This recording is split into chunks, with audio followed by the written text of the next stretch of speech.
As a matter of fact, I have quite made up my mind on the main facts. On the way to visit Mr. Rance, Holmes declared, Though there is nothing like first-hand evidence.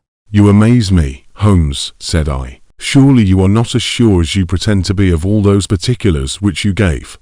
There is no room for a mistake, he answered. The very first thing which I observed on arriving there was that a cab had made 2 ruts with its wheels close to the curb, and the marks of the horse's hoofs, the outline of one of which was far more clearly cut than that of the other 3. Therefore, I admit that was a more daring shot, though I have no doubt that I was right. The cab brought those 2 individuals to the house, and the state of both when the tragedy occurred. Immediately after, my dear fellow lodging explained to me in detail the reason behind a series of his conjectures, along with the various clues scattered around the scene. He discovered and analyzed these trails through his strange examination, and used them to deduce the most logical conclusion. My head is in a whirl. I passed my hand over brow. I confess that I cannot see any possible way of reconciling all these facts. I'm not going to tell you much more of the case, Doctor. You know a conjurer gets no credit when once he has explained his trick. Holmes smiled mysteriously. We have a good working basis now, for the rest is mere surmise and conjecture. After this conversation, we found the constable in the sordid dwelling, which was engraved number 46 on its door. Enticed by a half sovereign, the constable gave a detailed narrative of how he had discovered the body. Holmes's attention is drawn to a drunk man who appears after the constable discovers the body and sounded the whistle. What sort of a man was he? Holmes broke in impatiently. His face, his dress, didn't you notice them? He was a long chap, with a red face, the lower part muffled round, and he dressed a brown overcoat. The constable said, in an aggrieved voice. Had he a whip in his hand? A whip? No. After getting all the clues he wants, my companion standing up and taking his hat, leaving both constable and I was rather in the dark still. Come along, Doctor. It's time for lunch, and then for the splendid concert of Norman Neruda. At the urging of Holmes, we started off for the cab together. I must thank you for it all, Doctor. I might not have gone but for you, and so have missed the finest study I ever came across. It's a study in scarlet, eh? Why shouldn't we use a little art jargon? There's the scarlet thread of murder running through the colourless skein of life, and our duty is to unravel it, and isolate it, and expose every inch of it. Leaning back in the cab, Holmes noticed that I was still incredulous and suddenly said something even more incomprehensible. After the exertions of morning, Holmes hurried to the concert he was looking forward to, while I endeavoured to get a couple of hours' sleep, but it was definitely a useless attempt. The strangest fancies and surmise stimulated my imagination and left me puzzled. As long as all these questions occurred on the case were unsolved, I felt that sleep would be no easy matter, either for Holmes or myself. Wait until Holmes came back. Obviously, his excursion was not just to attend the concert, but he also did other things to find the man who was pretending to be drunk to deceive the constable and fled the scene. Have you seen the evening paper? No. Look at this advertisement. He threw the paper across to me. I had one sent to every paper this morning immediately after the affair. In Brixton Road, this morning, the first announcement in the found column ran, a plain gold wedding ring, found in the roadway between the White Hart Tavern and Holland Grove, applied Dr. Watson, 2-1B, Baker Street, between 8 and 9 this evening. It seemed that Holmes planned to use the ring found at the scene to lure the drunk man into appearing in front of us. And certainly, the ring was a facsimile. Would he not consider it as too dangerous? I raised my question. Not at all. If my view of the case is correct, and I have every reason to believe that it is, this man would rather risk anything than lose the ring. And there would be no reason in his eyes why the finding of the ring should be connected with the murder.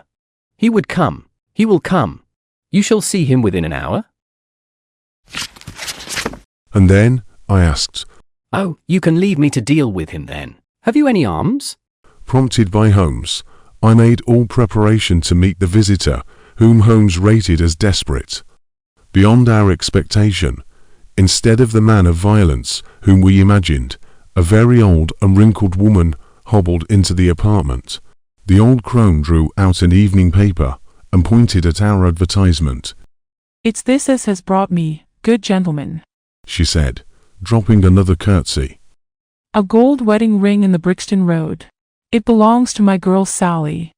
After asking for the name and address of her and her daughter in detail, I restored the ring to her in obedience to a sign from Holmes, and then my companion sprang to his feet the moment that she was gone. "I'll follow her," he said, hurriedly. "She must be an accomplice and will lead me to him. Wait up for me." Looking through the window, I could see her walking feebly along the other side, while her pursuer dogged her some little distance behind. It was close upon 12 before I heard the sharp sound of his latchkey. The instant he entered, I saw by his face that he had not been successful. Apparently, the resolution of the incident was not so smooth, but I was certainly feeling very weary. With the low, melancholy wailings of his violin, I fell asleep, and my companion was still pondering over the strange problem which he had set himself to unravel. Next day, Sherlock Holmes and I communicated the subsequent influence of the case over together at breakfast.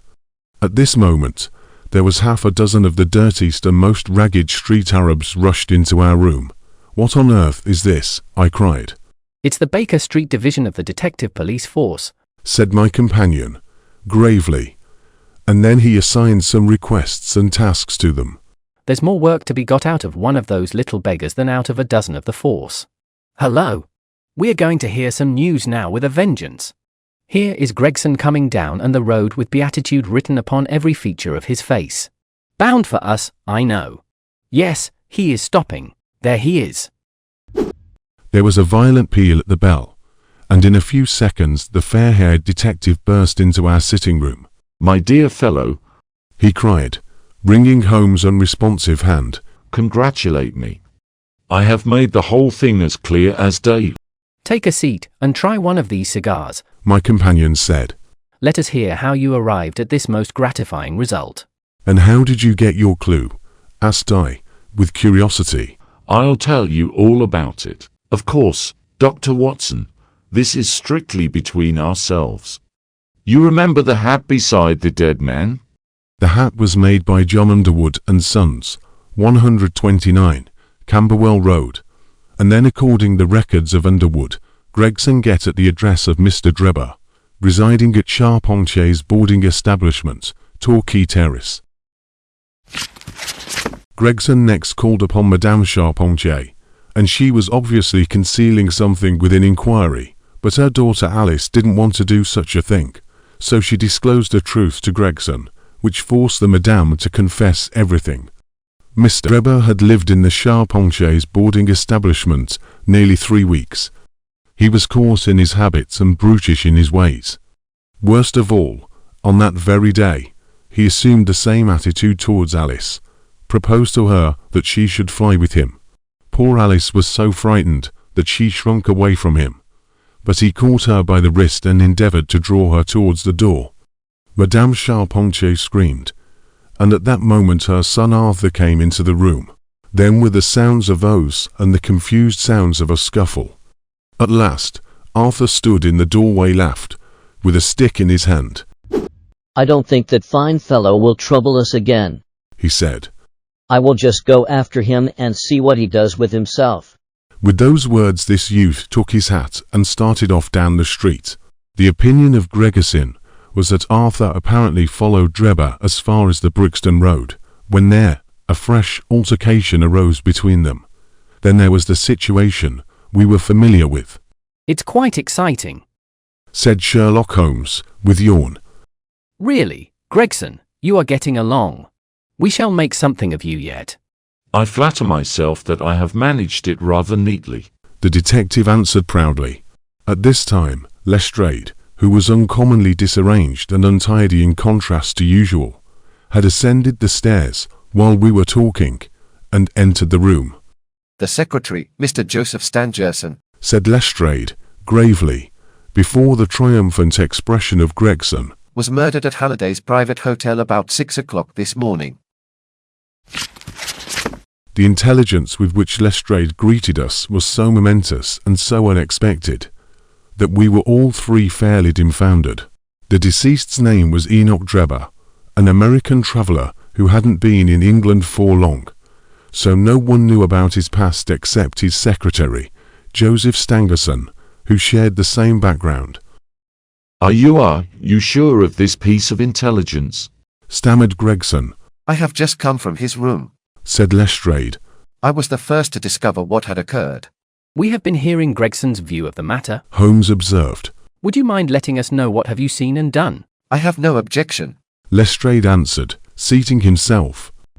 Lestrade freely confessed that he was the opinion that Stangerson was concerned in the death of Drebber. Full of the one idea, he set himself to find out what had become of the secretary, and then at Halliday's private hotel, in Little George Street, Lestrade finally found the secretary, Mr. Stangerson. The arrival of him went too late, however.